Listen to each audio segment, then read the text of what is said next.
Hello, Shockofogod. Now, before I start proving this, I must say this.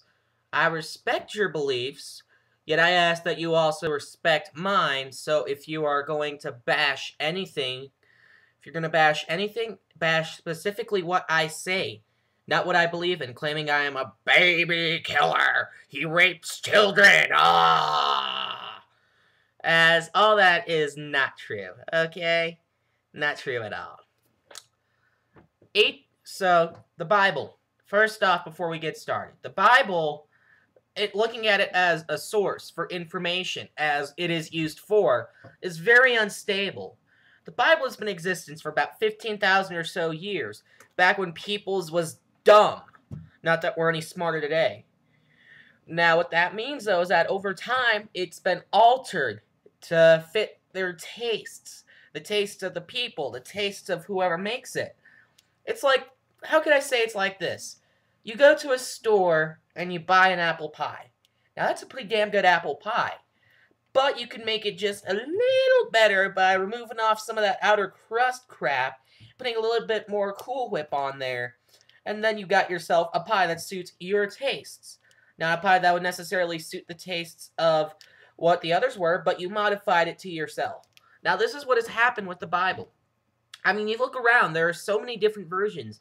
There's the King James, and then there are so many others, but unfortunately, I can only name King James off the top of my head because that's the most common one out there. Now, does it mean that it's correct? Because all of them do sell the same stuff. And now going on to the whole, and it's, how could I describe it as well? I mean, using the Bible as a source for facts and such. It's like what would be the best way I could describe it? It's like buying powdered sugar from a guy who's been selling you cocaine for 5 years when you've been asking him for powdered sugar. You see, it's like it's depending on an unreliable source is the best way to describe it. And let us look at the simple facts of life, okay?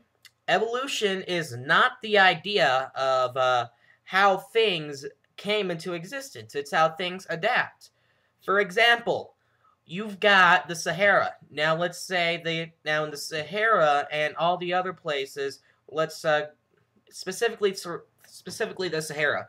What is going to survive if you have two snakes of the same species but have altercations of their colors? The snake that blends into the sand with its orangish brown skin so it won't get swooped up by a hawk or a vulture? Or the snake with the pure black skin that stands out like a rock? It's going to be the orange snake. So within that generation, the orange snakes will live on, differentiating the black snake. So their offspring will be orange. Now that is how evolution works. It's the adaptation of such things.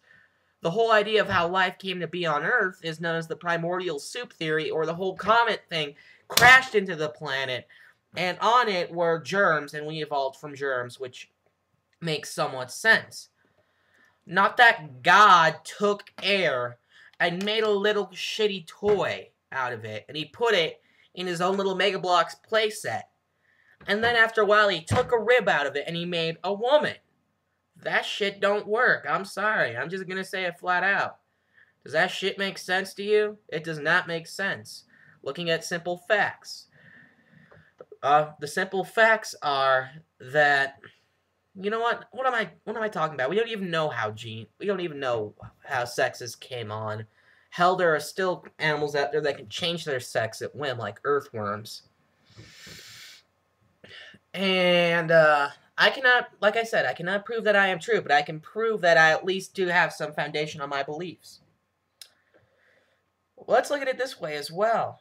So, God, apparently, he listens to us, and he wants to cater to our every whim. He wants to be the nicest guy out there. Well, you think throughout all that fucking time, Jesus has said one word?